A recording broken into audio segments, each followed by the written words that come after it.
Okay, it's time for the movie review with Rocco Pasafumi. We call it Around the Movie Block with The Rock. There we go. And let's hear a horror film this Right. week.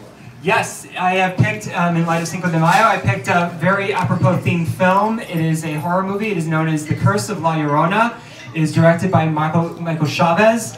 The plot deals with the Curse of the Weeping Woman, which is a famous Latino superstition.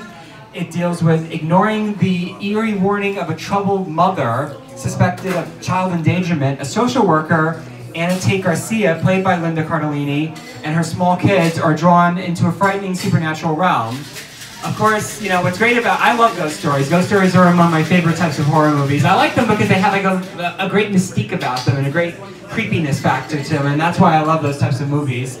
And especially with this, what's great about this is that you have a movie that deals with a type of superstition from a culture that's not really very much, you know, our own. You know, it's of the Latin culture, and it's a breath of fresh air for the horror genre to present something, you know, especially in an American movie that would be in that concept.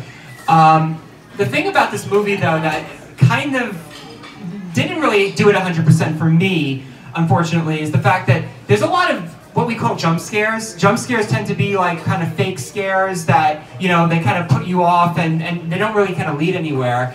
And unfortunately, that's what you kind of have with this movie. This movie is actually part of a shared universe franchise known as The Conjuring, which is a great horror movie by James Wan. And but with this, though, I think that they kind of really missed the mark, and they really missed an opportunity to really kind of create a great story with this.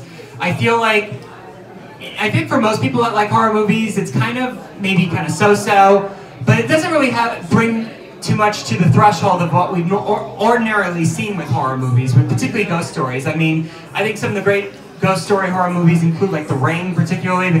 That's a fantastic movie. But I think particularly for many, particularly for Latino viewers, I think that they're going to feel a little disappointed by the fact that it really does not take this kind of great story as far as they would have gone. It feels like a kind of very formulaic kind of horror movie. And even though you have a great performance within Linda Cardellini, she's a great actress, it's just, unfortunately, it's just not, it doesn't meet past the very ordinary kind of threshold that you have for horror movies. So all in all, I give The Curse of La Llorona 2 out of 5 stars. So thank you very much. Okay, Rocco, thank you very much.